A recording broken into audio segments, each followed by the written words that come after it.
Hey guys, my name is Ben O'Neill and today I'll be sharing with you 3 tips that will enhance your videos. We're not going to waste any time, so tip number 1 is lighting. Right now, as you can see, I am lit from my left and right side. I have the lights slightly at an angle facing down on my face just so I can get an equal shadow. There's no weird shadows coming up from my chin or on my cheeks. I should look quite equally lit right now. Now I'm going to show you bad lighting. As you can probably see, the lighting right now is very weird. It's coming from this side and it's very close to my face, and then on my left hand side it's coming from below, so it's most likely casting a weird shadow over here. Don't get me wrong though, this lighting can be useful in some situations. Maybe you're shooting a dramatic clip or movie and you want the lighting to be more harsh. For some scenarios this lighting does work, but for the most part, if you're just talking to your camera, maybe you're shooting some interview clips, you want the lighting to be coming from above so it looks as natural as possible. A lot of the time people think you need the most professional camera to improve the quality of your work. This is totally untrue. Good lighting can do this. I will show examples right now.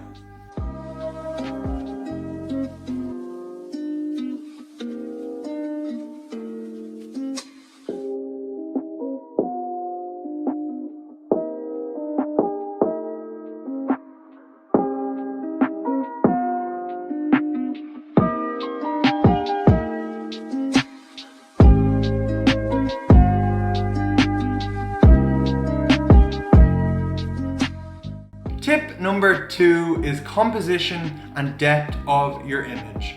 I'm going to show examples right now. So in the first video we have right now, we're just recording the subject walking through the frame. Looks pretty average and pretty boring, nothing crazy going on in the frame.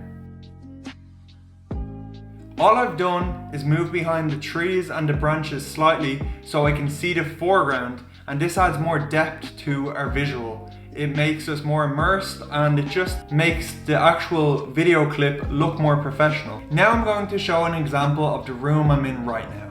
Right now I'm looking at the camera, but in my background is my desk, my monitor and 2 neon lights. And just by having that in the background, it just creates more depth and character to this image. Now I'm going to show you an example of me in front of a flat background, and you're gonna see how plain and boring the image looks. This is me just in front of a white background. As you can see, the shot is very boring, there's nothing to it. The only reason I'm popping out from the background right now is because I'm wearing a black t-shirt and the wall is white. Apart from that, it's very boring, very bland and nothing to it.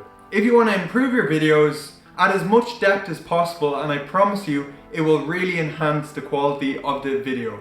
And last of all, tip number 3. Use the correct frame rate and shutter speed when shooting a video. As an example, right now I'm shooting in 24 frames per second, which means my shutter speed should be 1/50. The only time you should ever put up the shutter speed is if you're shooting in slow motion. An example is, if we're shooting in 60 frames per second, the shutter speed should be 1/120. If we're shooting in 120 frames per second, the shutter speed should be 240 frames per second, which also could be 250 frames per second. Just make sure you get the shutter speed as close as possible to double the frame rate. And the last little tip I'll give you is to not slow down footage shot in 24 frames per second. This will be very jerky and there won't be anything smooth about the image. However, if you do need to slow down footage shot in 24 frames per second, I suggest you to use optical flow. This is a tool on Final Cut and Premiere, and it duplicates the frames so the slow motion effect will look way more smoother. It works wonders, but if you can, always try to double the frame rate. If you made it this far, I really hope you learned something from this video, and if you like this channel, there will be a video like this every single week. Please like, comment and subscribe, and I'll see you guys next week.